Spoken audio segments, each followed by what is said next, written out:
You're watching Leafs Morning Take with host Nick Alberga and former NHLer Jay Rosehill. The show starts now. All right, let's rock and roll. The Monday edition of Leafs Morning Take. Nick Alberga and Jay Rosehill following a Game 1 loss to the Boston Bruins. How are we doing, Rosie? Ready to bleed blue. I'm good. I'm good. I got my shirt. I'm ready for today. Feels like the sun rose and we got a game and we're going to be okay. It always feels like Groundhog Day in Toronto covering the Toronto Maple Leafs in the Stanley Cup playoffs. Again, we're going to get in depth into the game from Saturday. We're going to preview game 2 here, but just in general, man, it was so great to have playoff hockey back. Even watching Sunday night, the fact daddy, Ryan O'Reilly, you remember how jacked I was when the Leafs acquired that guy. There's no way he was close to 100% in the playoffs. And I'm like, damn, he is a Nashville Predator. Seeing Schenner out there in his revenge matchup with the Vancouver Canucks. Just a great weekend for hockey, man. That Colorado game was nuts last night. Sounds like you're living in the Maple Leafs of last year's past, Nick. You want those guys back, eh? I am. I want some dogs. I watched some hockey yesterday.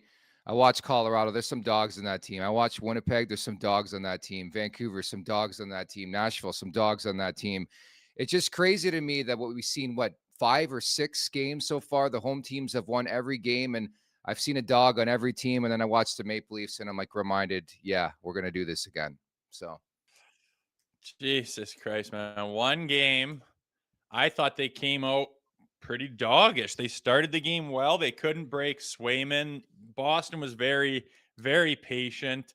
I just don't see, I don't see it as crushing of a loss as some people took it. I just don't. And, a couple of tweaks to some obvious things, no question, needs to be better, but could easily win this game tonight. And then everyone's back on board. Like, it's just the fucking swings are way too high with Leafs Nation, way too much. And too many people they want to say, I told you so. Even if they're like, quote unquote, fans of the team, they'll be like, this team's shit. They don't have what it takes. They're too soft. Prima donnas, all they care about money, blah, blah, blah. And then when they lose, I told you so. It's like, fuck, dude. Like, hey, just keep it to yourself then. Like, yeah, I don't know. The ebbs and flows are way too drastic, way too many highs, way too many lows. Like, again, if we win the game tonight and pound through a 3-2 victory, we get some goaltending, stay out of the box, score on the power play. Big boys each have, 2 points. Oh, like all is forgotten about Saturday. Like, chill out, man. It's a 7-game series. It's not the end of the world every second. And I don't know. I guess when something's so highly scrutinized, it's easy to get that in depth about it. But man, people leave them behind way too quick, in my opinion. You're not necessarily incorrect, and I think in mere moments I'll tell you why I think I understand the chaos, the panic within Leafs Nation. So we're going to get to that recap coming up. I want to tell you about the Daily Faceoff Playoff Parlay Challenge. Each game day, answer 4 questions, pick the winning team, guess if points will be over or under, predict the first goal, and choose the highest scoring period. Gift cards will be up for grabs for daily winners, and each round champion will pocket some hard-earned cash. Play today at games.dailyfaceoff.com. And again, a very fascinating weekend of Maple Leafs hockey. Don't forget as well, coming up tonight, by the way, you did a tremendous job on the Leafs Nation After Dark on Saturday with Zach Phillips. I'm going to guest on tonight's show, so hopefully I get a victory to break down and not a loss. A lot funner doing those, isn't it? Yeah, it's a bit of different feel. Yeah, different vibes. We'll see how it goes. I was talking about before the game even started. I'm like, I hope I'm in a good mood and not in a bad mood. It's just, yeah, I understand it being drastic on the disappointment and stuff, but what I'm talking about is just the absolute bailing on the team at the first sign of adversity is where I'm not too thrilled. Understandable. We'll get into that. We see Rosie wearing his bleed blue shirt, so obviously he's bleeding blue here in anticipation of game 2 at the Garden. The playoffs are here, and we are ready to bleed blue here at the Leafs Nation. Nation Gear is ready to gear you up for Toronto's hopefully long playoff run. Rep your favorite team as they battle for the cup. Shop the exclusive bleed blue playoff tee and more at nationgear.ca. How you feeling in the new shirt, Rosie? Pretty good. It's cozy. It smells new. It's nice. I like blue. I'm a navy blue man. Bleed blue. We're bleeding on Saturday, and hopefully we're bleeding from passion on Monday today. Very well said. At the Leafs Nation 401, if you're watching here on YouTube, hit that subscribe button, hit that like button. Leafs Morning Take, wherever you find your podcast. Make sure to leave us a 5-star review. And don't forget to visit the LeafsNation.com as we get you set for Game 2 here of this first-round series against the Boston Bruins. This opening segment is brought to you by Greta Bar YYZ. The big day, it's almost here this Friday, April 26th, the grand opening, 590 King Street West.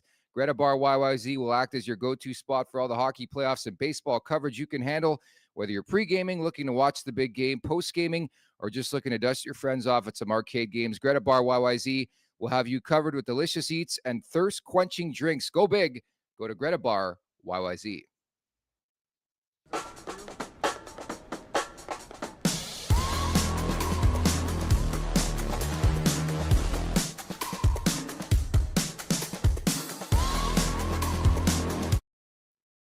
Okay, into the Game 1 recap we go. This is my breakdown because, again, I don't think you're necessarily incorrect in your take. They didn't play that bad. They had a really, really good start. I think what's irking people, it was the all too familiar formula of losing in the Stanley Cup playoffs. So what do I mean by that, Rosie? Matthews 0, Marner 0, Tavares 0. Who the hell knows where Nylander was? They got goalied. Every team in the NHL goalies this fucking team in the playoffs. Jeremy Swayman, 35 saves. Lack of discipline. We talked about emotion going into that game, right? They took 5 penalties. Boston made them pay. Good on them. 2 for 5 on the PP. Their power play was dreadful. We talk about this every postseason. The power play, it's great in the regular season. Where is it in the Stanley Cup playoffs? 0 for 3. And then the last thing I'd bring up is too much perimeter play. You got to get to the dirty areas or you're not winning this series. So that's why I think people are on edge, because they watched that game and it wasn't like it was like a 2-1 hard fought loss where like Boston scores in OT or Boston scores late and it's back and forth. I think it's because it was the same old same in terms of the formula. But again, I don't think you're necessarily wrong. Like I left that game not thinking they've lost this series. I felt kind of positive about it. You did, eh? Yeah, I mean, all the things you say are correct, right? And why is it that there's zeros across the board for all those big boys? I can't speak to them. All I know is that, you know, they know how to put up points and they know how to score. It's still hockey. It's just a heightened intensity of hockey. You just have to trust that they're going to put up points tonight. You just have to trust that they're going to break through and get it done. There's nothing else.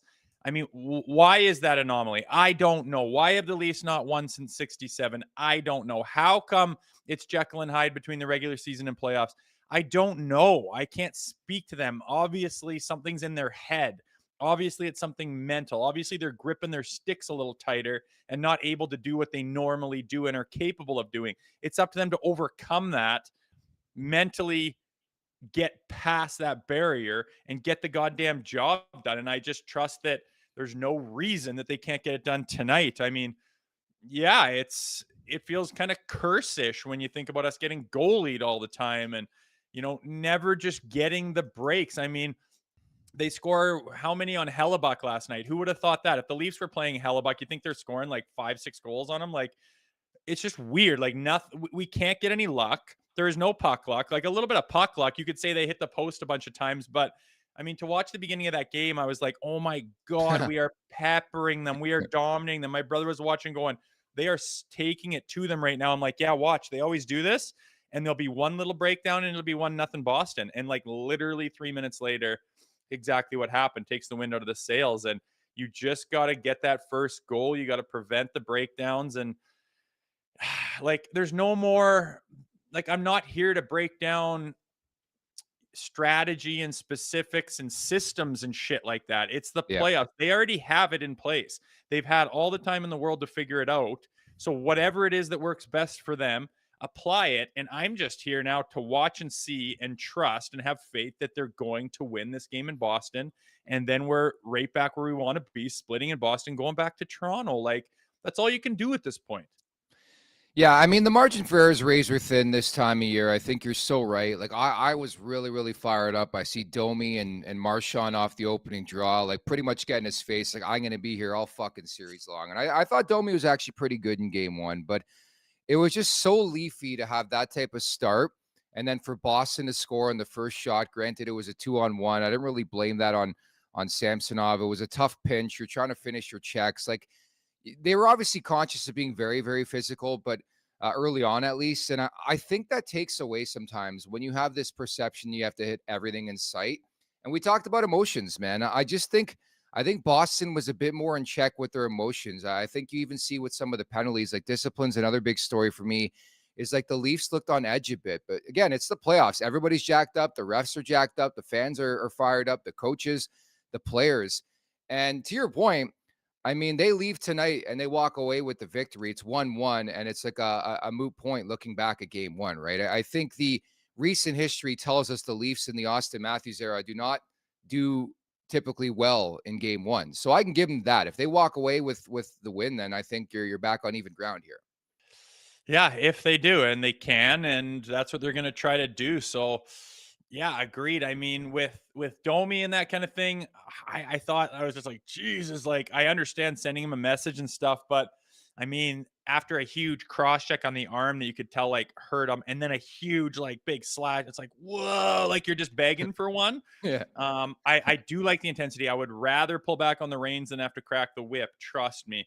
But just, keep it in check, know where the line is. And, you look at some of the other games in the league, like yesterday, it's just like, they didn't call a penalty until like the second period, it felt like, and there was all kinds of mayhem, and the refs just in there going, you guys got her sorted out. All right, here's the face off over here. Like, why can't that be in our games? It's just a fucking parade to the penalty box for, like, I don't want to watch special teams. I want to watch 5-on-5 battle, line matching. I don't want to stop the game, and that wrecks everything, pulls the momentum away. Let's do a little power play thing here, and then it just grinds into the game and inserts itself to disrupt all the energy and intensity. I hate that, and I wish the Leafs could play a game where they just let them play, but it seems like that never happens. But I we'll was see I was here. going to ask you, like, what did you think of the officiating? Because again, it's pretty black and white. If you high stick a guy, which you did a couple times, like, you have to sort of call that. But then again, I'm watching the Vancouver game last night, and because the Canucks had taken 17 penalties in a row, I think it was Elias Lindholm skated and accidentally tripped Saros. Whether you accidentally did or didn't, I mean, you tripped the goalie. They didn't call it. Game management is the thing in this league, as Tim Peel, and we found that a couple years ago. But the officiating just seemed off all night, where it's like anything the Leafs did, it's like, oh, here's a penalty. Like, you're telling me Max Domi's not going to get flagged for anything off the opening faceoff, but then you call him for a slash on Brad Marchand? Like, check the guy for scratches. That's insane to me. Well, what about like the first one on, I think it was Cade? like this. No, it was on oh my God, I can't think of his name right now. Benoit. Yeah. It was like this soft ass little, reaches his stick around and his shaft is on, his hip, kind of reaching for the puck, and the guy does a stutter step and his fucking hand goes up. I mean, game one of the first round, no other, like, and I'm not bitching that the refs screwed us, but it's just like, we just can't get a normal officiated game. It's like all over the place. And then later on in the game, like, who was it that gets like whacked in the face and then buried from behind? He doesn't even have the puck, and the ref's right there, like, no call. It's like, just be consistent. I don't care if you call everything. I mean, it sucks and it's not the playoffs, and it's like, why would you do that? But just be consistent, like, because then this is where crossing the line is. Like, if you cross the line and do too much, like a Domi, you should know like where the line is. I just can't go overboard. Like, he's yelling at us. He's in the scrum.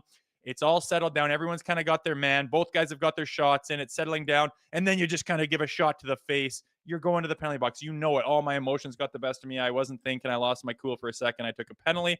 Not like, oh, they allowed this in the first period, but then this weak-ass shit gets called the next couple of shifts, and then they let this go, and then it should be an even-up call, but they just watch as this guy gets mauled. It's just like, what the fuck are we calling? How are we supposed to play? How are we allowed to play?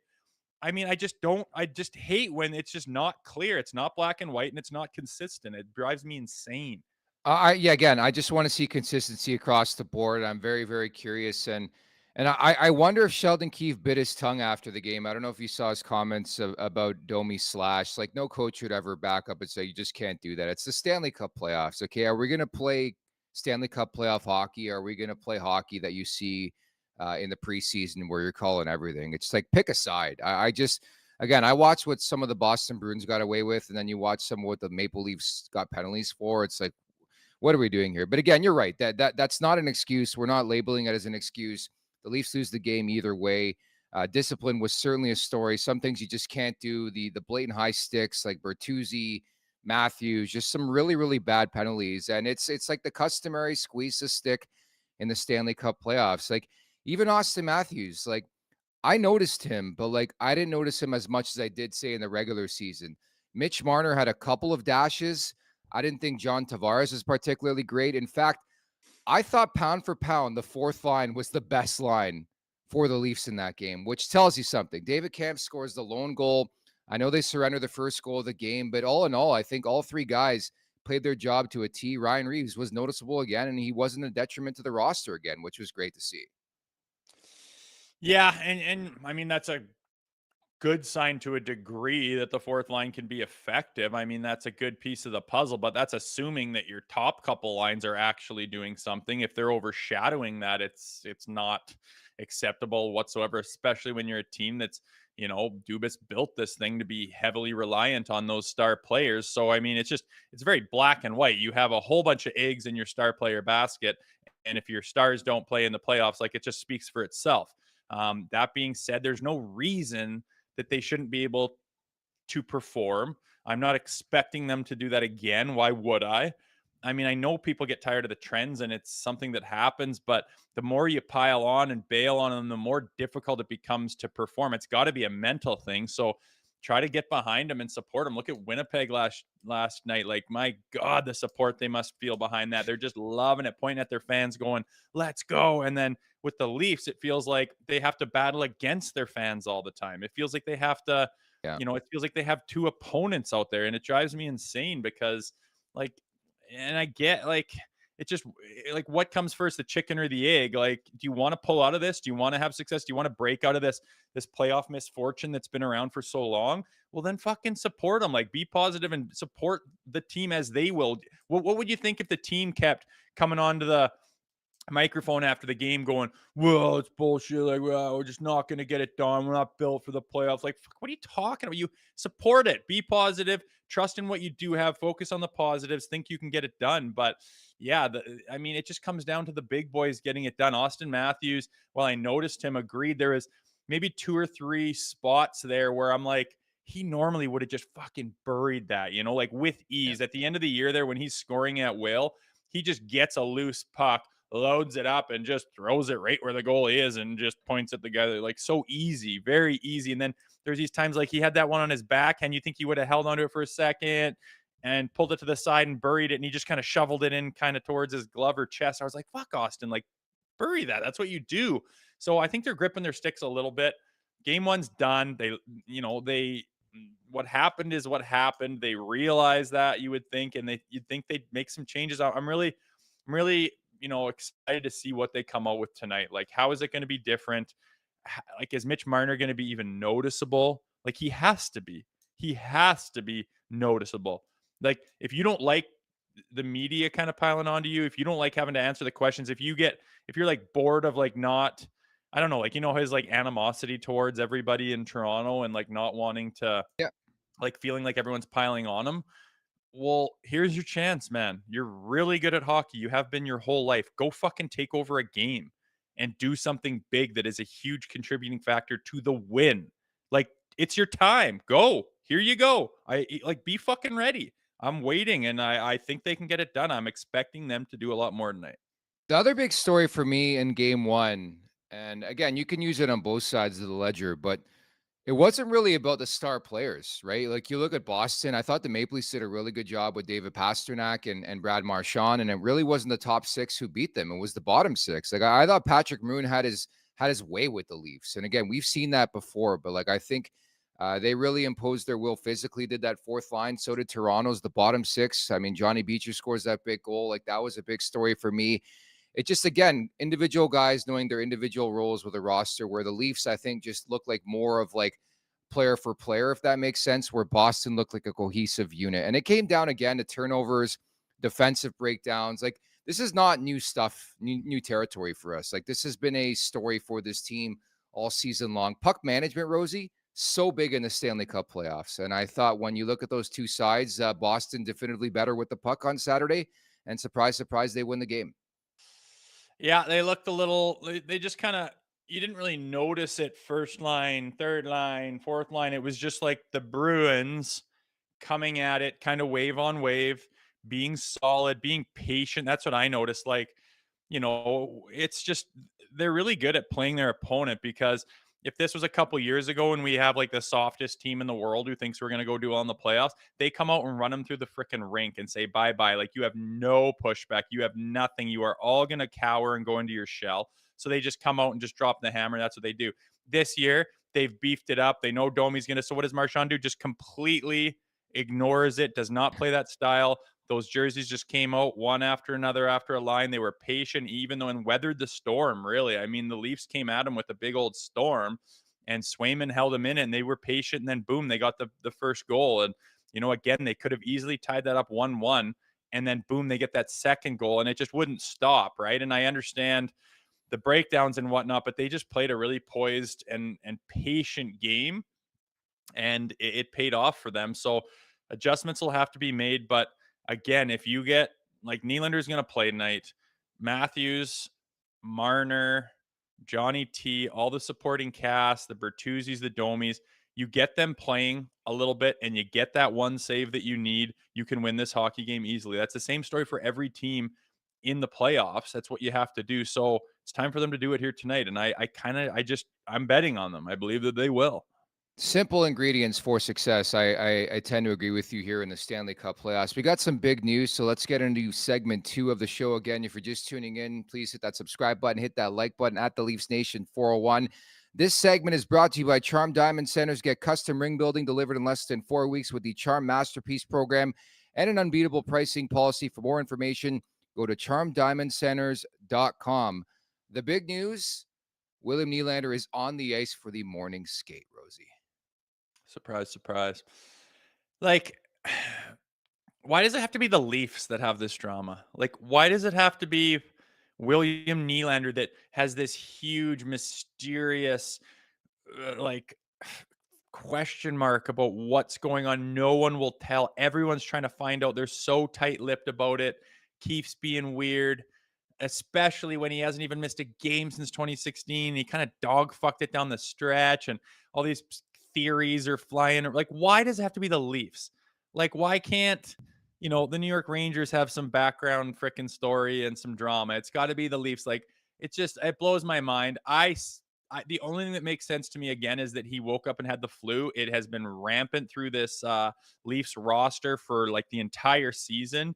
Like, why would a guy play the last game of the year and then just wake up and I'm hurt? It doesn't make sense. If he misses a meeting or some bullshit, you think they're going to scratch him? You think MLSE, all the money, all the everything, they're going to scratch him? We're missing a fucking meet. Not a chance. Yeah. You think Keefe is going to send a message saying, well, I didn't like your effort in the last couple of games, so you don't get to play? Are you kidding me? There's not a chance that's real. I don't see how he could get hurt enough to not even play game 1. And then 2 days later, I'm all better. It healed up. I'm magically healed. I don't get it. To me, it had to be an illness, but I don't know if we'll ever know, man. Everyone's trying to figure it out, and they have been so tight-lipped about it. We'll see, but I bet you that prick's going to be flying tonight. Well, that's what I was going to say. This video, courtesy of Mark Masters of TSN, the morning skate for the Maple Leafs. Nylander is out there, no worse for wear. And yeah, you're right, man. Again, maybe after the fact, after the season, we find out what the fuck's going on here. Because maybe it's just sheer coincidence. The day after Willie Nylander, Sheldon Keefe's like, yeah, he's decided he's done with the regular season. The day after, he wakes up with stiffness. It's just a bizarre story. If you're too hurt to go for game 1, how are you ready for game 2? There's just way too many questions. This is what we do in Toronto. But again, Nylander, come out game 2, do your fucking thing, man. Bring it. Fucking bring it, Rosie. I'm just so tired of this conversation. I want to see these guys bring it. I mean, not to add pressure. I think the cliche sucks. It's a must win. You lose this game, the series is over. You're not winning 4 or 5 against the Boston Bruins. So the best effort of the season has to be tonight with the best roster, and Nylander has to be Nylander. Again, you forget about Saturday. If Nylander comes out, does his thing, Marner does his thing, Matthews does his thing, we're on our way here in this series. That's all I can say. And you know what I want to see is I want to see confidence out of these players. Like, I want to see that swag. You know how much Willie Nylander has of it. Like Marner, it's not my kind of swag, but he's got confidence out the ass. He believes in himself.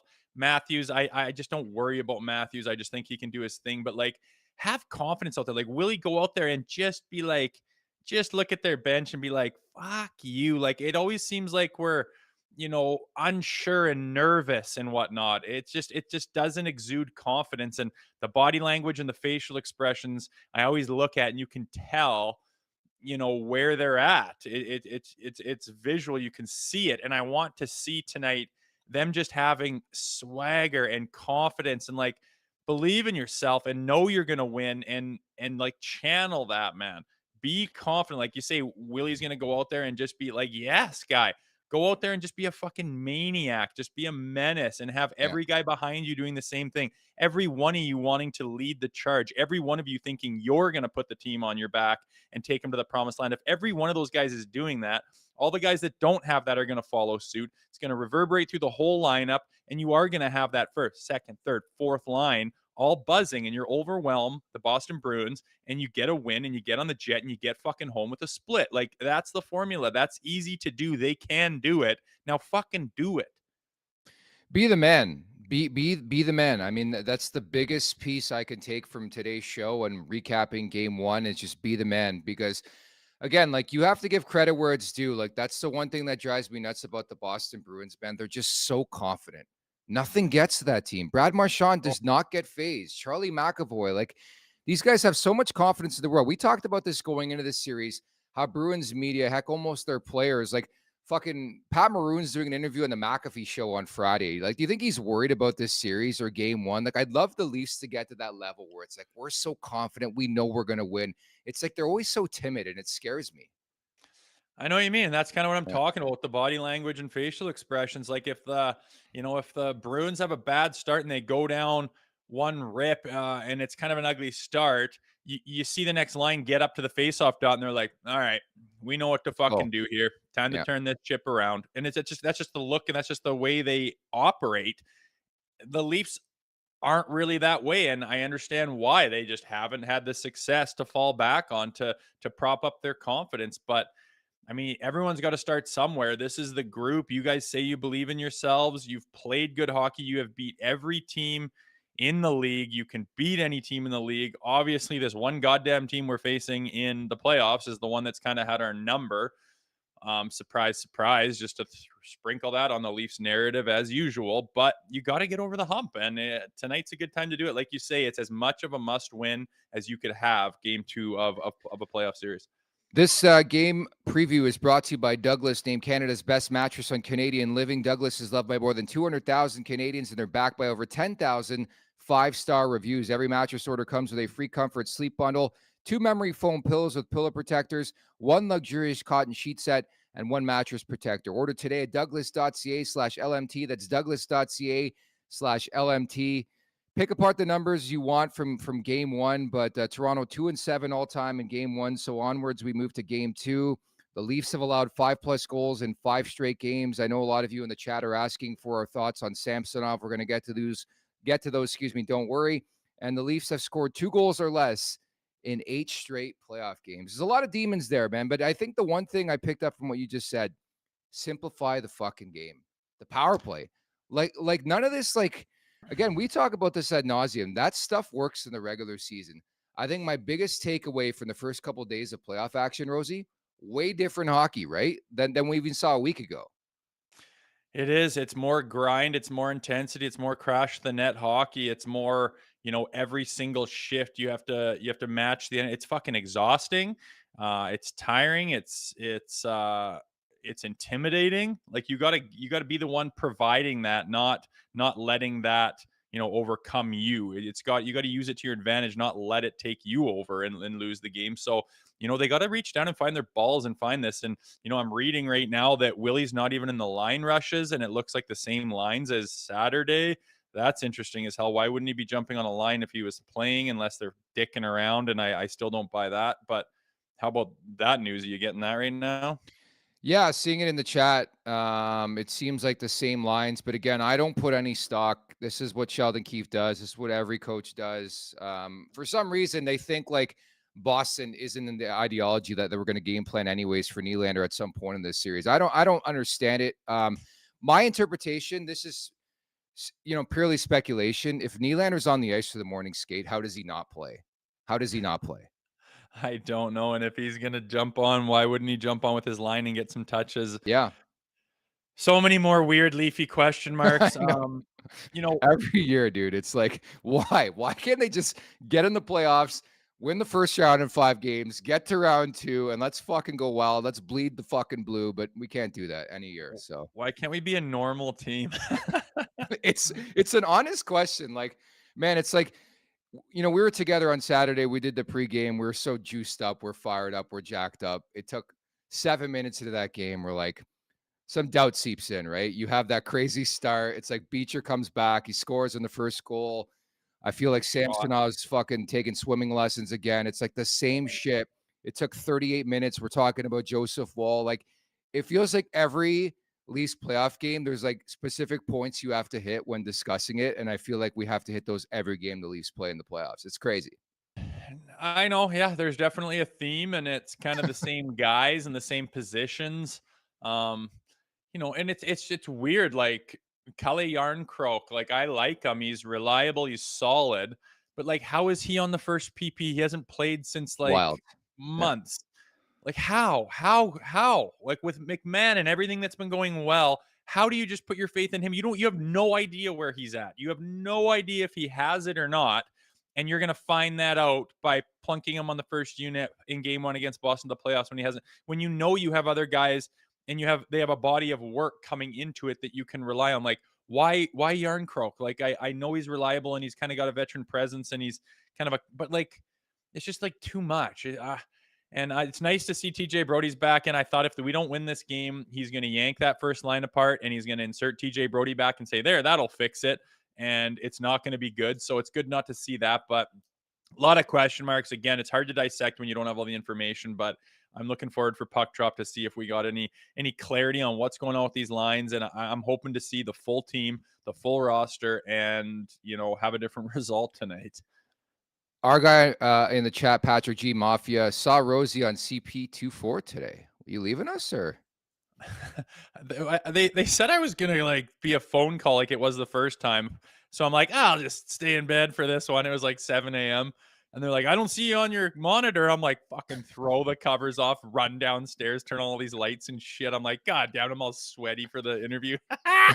No, that's a pretty big show, eh? CP24, I guess. Cool, man. It's not as big as ours. Let's be honest about it. At least 20 Take is really taken off, and we have everybody watching to thank for that. The Leaf Station After Dark was tremendous stuff over the weekend. Again, I'm going to be guesting with Zach Phillips tonight, so make sure you check that out directly following Game 2. If you're watching right now at the Leafs Nation 401.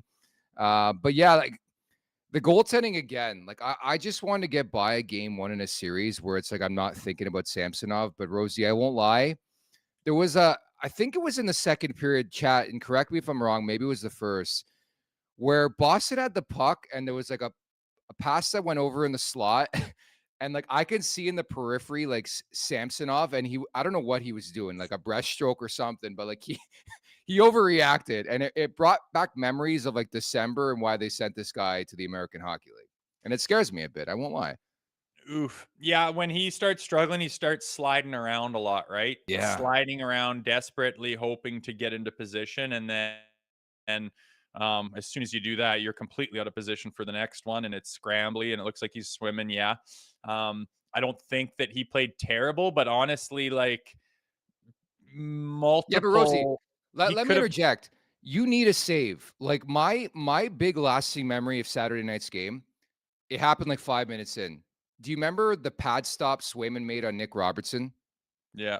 Set the tone for the entire game. I think it was 1-0 Boston at that point. Robertson scores that tie game. Who knows what happens after that? Sometimes you need that big save. And watching that game on Saturday, I know Sammy made a couple of big time stops in the second period, but it felt like the Leafs were chasing the game after that. I just had that feel. And Swayman was great, man. He was awesome.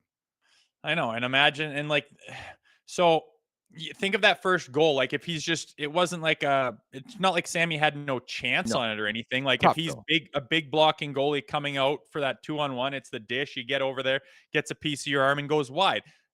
big cheer, clap, clap, good job, Sammy. And we were dominating them up to that point. Always in their zone, peppering shots, chances. He gets that one little piece of that one first 2-on-1, goes into the corner, and we just pick up where we left off. We score the first goal, and fucking rights, we got Boston's number this year. It's a totally different story, but it doesn't go that way. You don't get that one little stop. And, some of those like the Brust goals, like you could get a piece of it. You did get a piece of it. You could stop it.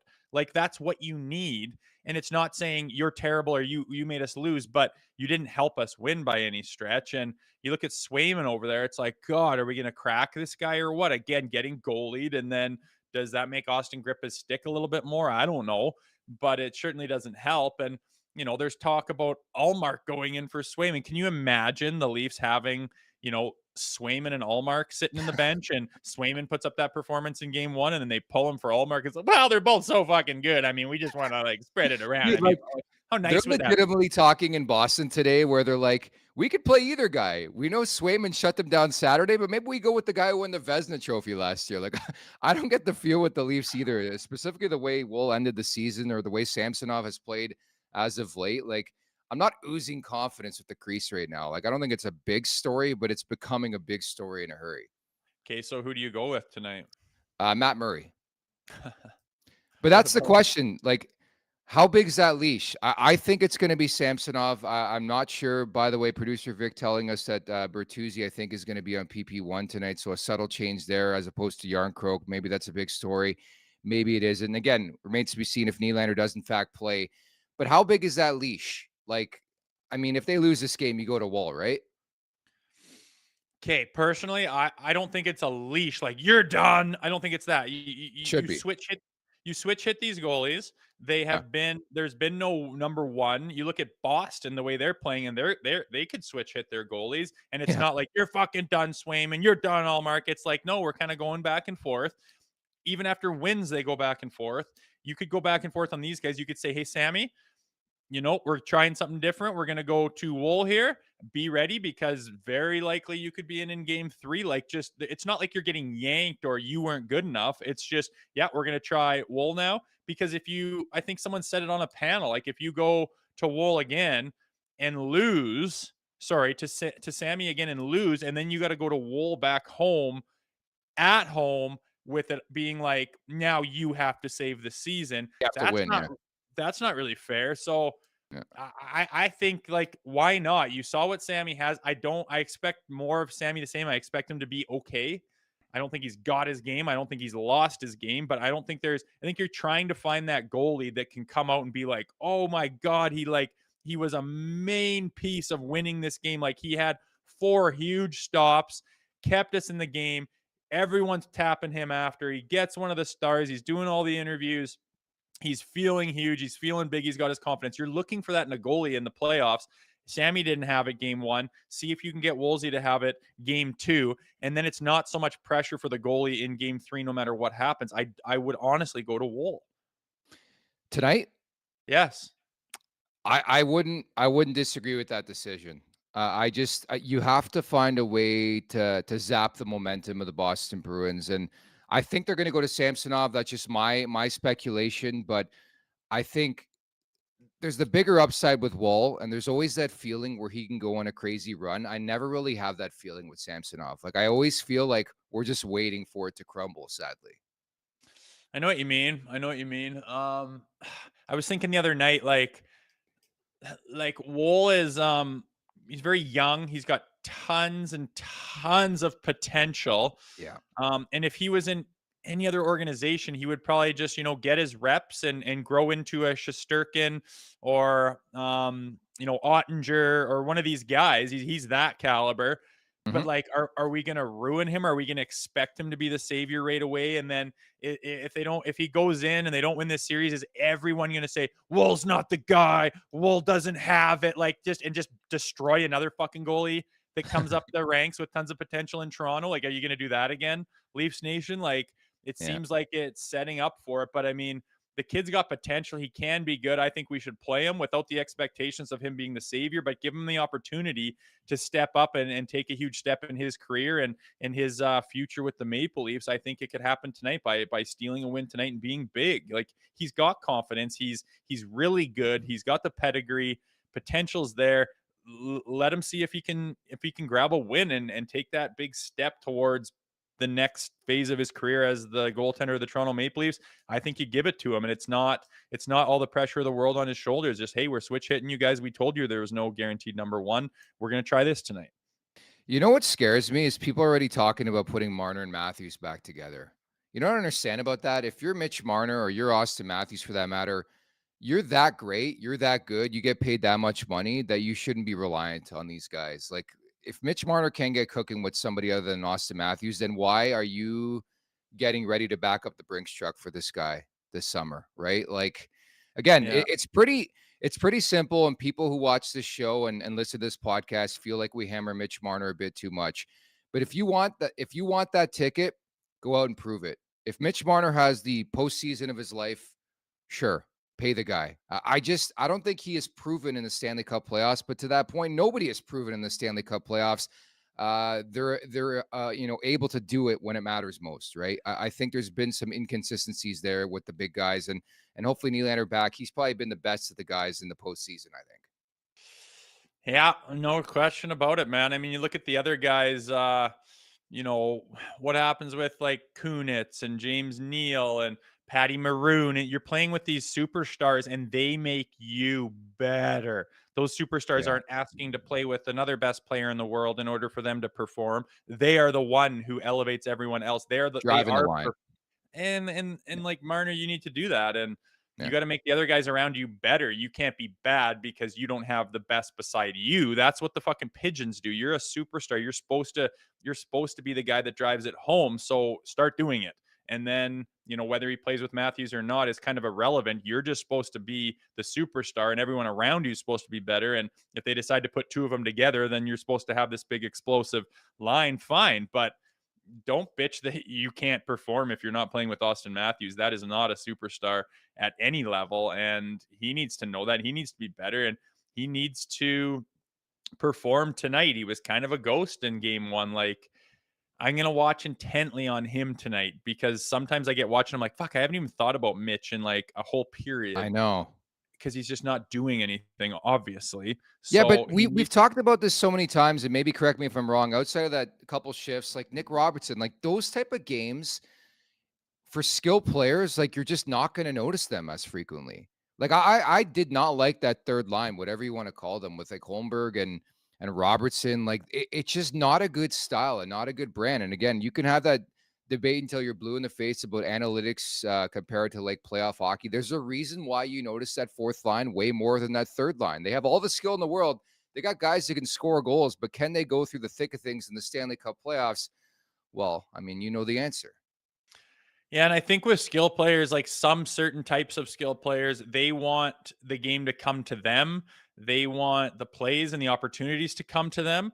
And in the playoffs, you have to force them. You have to, beat the opportunities out of the other team by working your ass off, getting into the dirty areas, forechecking like a bastard, causing turnovers by hitting Sure. them and overwhelming them and swarming them. And then, the one guy picks up this, bobbled puck by a defenseman, turns around, wings it right down Broadway to Marner walking onto the fucking thing, like, because you've worked your nuts off that whole shift and you get rewarded. It's not clapping your stick on the half wall saying, yeah, over here, and you just expect this big lane to open up because it's a lazy January game.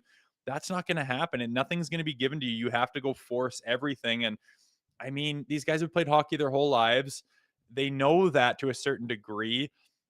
Mitch knows that his knock is that he's not a playoff performer, that he's not gritty enough. Like, he knows that. That's why he gets his back up towards everyone who says that kind of shit. Yeah. So what are you going to do? You want your ticket. You probably want to stay in Toronto. If you don't, well, then it's problem solved for a lot of people.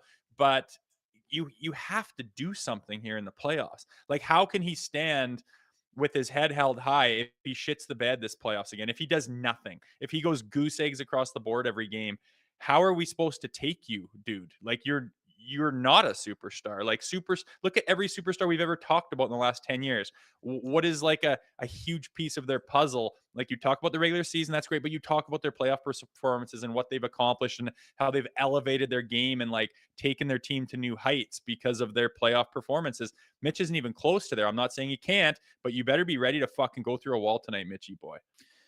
No, and that speaks for everybody on this roster. They just need to turn in the best outing of the season, plain and simple. I mean, the numbers are the numbers. They've lost 8 in a row, dating back a couple seasons down to Boston. They lost 5 in a row to the Bees this season. It's discouraging. It doesn't look good, but I think this team can pull through. I think the other thing I noticed from game one, they had minimal sustained pressure where it was like one and done. I felt like I was watching the NBA where it's like you put up the shot, rebound, back the other way. They need to find a way to get, in the dirty areas, the hard areas, get that cycle game going if you're the John Tavares line and really put the clamps on Boston. Like I thought it was a pretty simple night for the Bruins defensively. And a team like that, it's just going to be an easy formula for victory if you have that play out the way they did. Like they just have to be harder in the ozone, clean up the mistakes, puck management, like all the things you have to hit on in any game of hockey. It has to be paramount for the Leafs to win this game tonight. What are some keys you're looking at? Yeah, they bury your chances. Like you execution. have to capitalize on your chances. I mean, you got this skilled team that's hyper offensively gifted. You have to bury your chances, man. And the other team needs to know, like, fuck, these are the Leafs, man. If you give them an inch, they're gonna bury it. So like that's gotta be, their game plan is not to give them anything because but if you're having turnovers and odd man rushes and you're coughing the puck up in the scary areas and the Leafs aren't capitalizing on that, it's kind of an easy game for those guys. So you have to capitalize on your chances, and they certainly didn't do that last game. If they did, I think it could have and would have been a different story. But do what you got to do. It's just a hockey game. You have to go win it the way you know how, the way you've won many this year. Go out and win a goddamn hockey game.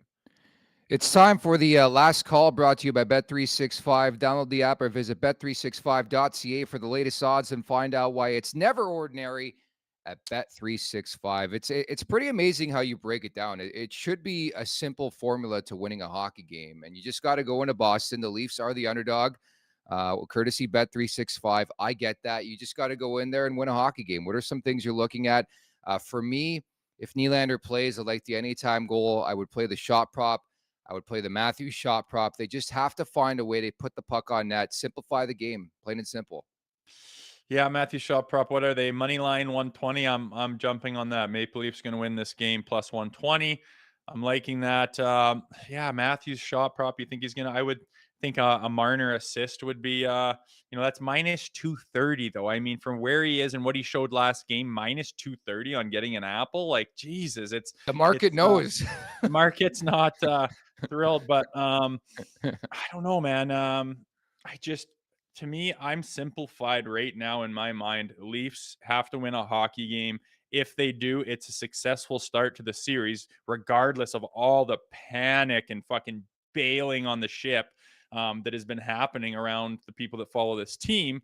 I just got them in at plus 120. That's my bet. I'm just mashing the Leafs, and I just trusting the fact that they can win a hockey game and get the job done. I will say again, I went over the research, obviously, and we don't think highly, of course, of like games that happened in the past, different teams, different players. But the Leafs in the Matthews era tend to respond after tough losses. I don't want to call that humiliating because I tend to agree with you. It wasn't as bad as people laid it out on social media. People just love crapping on the Maple Leafs on social media, by the way. But the Leafs tend to respond.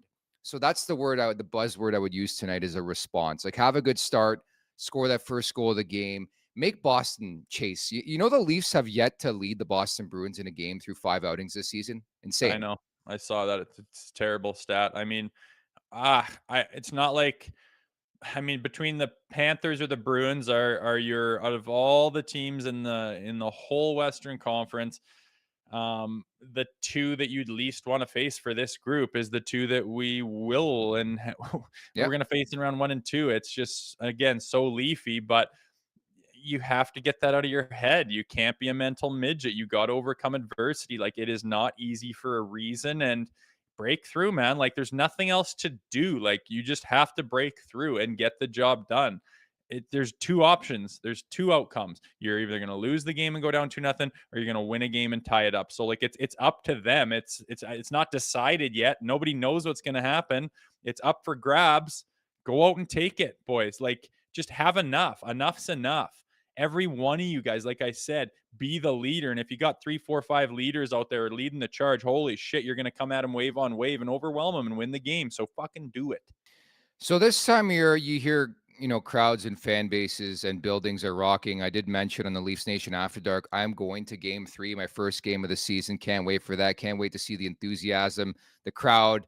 Maybe there's going to be a bit of angst depending on what happens tonight. Sometimes you hear great chants like pull the goalie in Winnipeg last night. And sometimes you hear shitty chants like the one in Boston on Saturday, USA, USA. But like, it made no sense to me. Did you catch that? Yeah, it's just stupid, ignorant Americans who think that because where's this team from? Oh, they're from Canada, aren't they? Yeah. Well, let's show them what America's made of. Like, how stupid are you, man? There's probably more Canadians on the Bruins than there is the Leafs. Just that's how ignorant they are. But yeah, just a stupid chant. Sometimes when the States gets going with their USA chant, and I'm a big fan of America. I fucking love the United States. I think it's unbelievable. But they're USA. It's like, oh God, like the European guys when they're doing their fucking hilarious, like well thought out, age-old chants, and all the States has is USA. It's pathetic. They always look dumb, and they did in Boston too. Oh, they did. They were olaying, like wrong Canadian team. That's the Montreal Canadiens chant. It's not the Maple Leafs chant. They're just so out of tune. And I don't know about you, man. And you played against the Boston Bruins. You've had some spirited tilts. You fucking scrap Lucic. Retiring Jack Edwards would be so tremendous. If there's just one thing I can have in my 30s, we'll say, because in my life, I definitely want to leave Stanley Cup. It would be so good to beat the Boston Bruins in a series. Like, just shut those fuckers up. The crowd, the fan base, the media. Like, I would feel good. And it stinks to say that because, yeah, you want the end game. And, yeah, we're looking at one series in the first round. But it would feel so damn good to beat this franchise. Could only wonder how the players feel entering this series if you're the Toronto Maple Leafs. Maybe they don't hear the outside noise. But just the amount of trolling, it would be so great, man. It would be so fucking fantastic, dude. Oh, it's as much as it is tough to face the Bruins in the first round. It'd be that much sweeter. You want them, though. I want them. Beat them. Give it to me. 100%. So, maybe that first game, made the Bruins just mentally and subconsciously think, fucking right, same old story with these guys, and you can catch them by surprise and make them reeling to get their game back. But again, anything is possible. But you absolutely have to come out with a huge performance tonight. It's just as simple as that. And it's got to be Marner. It's got to be Matthews. JT has to chip in. The goaltender's got to play solid. Anything but average. Anything better than average, it has to be tonight. D-men got to do their job. Like, just do your jobs and do it well. And somebody lead the charge and win a hockey game. Simple as that. Rosie, put that T-shirt back on the screen, our Bleed Blue playoff tee right now. Shop the exclusive Bleed Blue playoff tee and more at nationgear.ca. If you do so right now, there could be some giveaways on the show this week. That just looks so much better than having your mug on the show. We may give out a few Nation Gear prizes this week. So make sure you're locked to the show all week long. You're going to be back on Wednesday, but I think I'm going to get you to put something together for us tonight, just to recap on how you feel about this game 2 between the Leafs and Bruins. Yeah, I could probably do that. I got it's perfect timing. End of the game, I got lacrosse, so I'll go to lacrosse game, be able to gather my thoughts, and yeah, I can put something out for sure. Sounds good. So Carter Hutton's going to be in the mix for Tuesday's show. Undoubtedly, we're going to talk some goaltending, obviously, with Carter in the mix, and hopefully a better bounce back here performance by Ilya Samsonov. If not, then we could be talking about Joseph Woll. Don't forget the Leafs Nation After Dark with Zach Phillips coming up tonight. I'm going to guest on that show. Win or loss, I'm going to have some things to pick up. I'm going to have an opinion. So make sure to tune in. The first show, you guys absolutely nailed it. And I think it's just a perfect spot to go, other than Greta Bar YYZ that opens up next Friday, to go just to vent, man. Just to vent, whether you're in the chat or watch people just talk about the game. Zach does a great job of breaking things down. I just think it's a really good forum post-Leafs games. Yeah, it's awesome. We've talked about, like, say you have a Friday night game. We don't get to talk about it live with anyone on the chat or anything like that until Monday. That's just kind of tough to do. So to have the After Dark show is awesome because it's fresh in your mind. You're your emotions are right there, whether they're positive or negative, and you get to get it out there, and you can tell some people in the chat like to vent as well and say what's on their mind post game too. So it's a good format to have. Speaking of which, I think we better go because naturally the conversation has stemmed politically in the chat. So we're going to leave it at that. That's been another edition of the Leafs Morning Take. That's Jay Rosehill. I'm Nick Alberga. Thank you to everybody. You guys are great at the Leafs Nation 401. Hit that subscribe button. Hit that like button. Don't forget, coming up tonight, the Leafs Nation After Dark with Zach Phillips. Enjoy. Make sure to check out more of our content right here on the Leafs Nation YouTube page. We got long form interviews, we got clips, we got epic rants by Jay Rosehill. We simply have it all. And don't forget, you can find out much more at theleafsnation.com. Thanks so much for watching.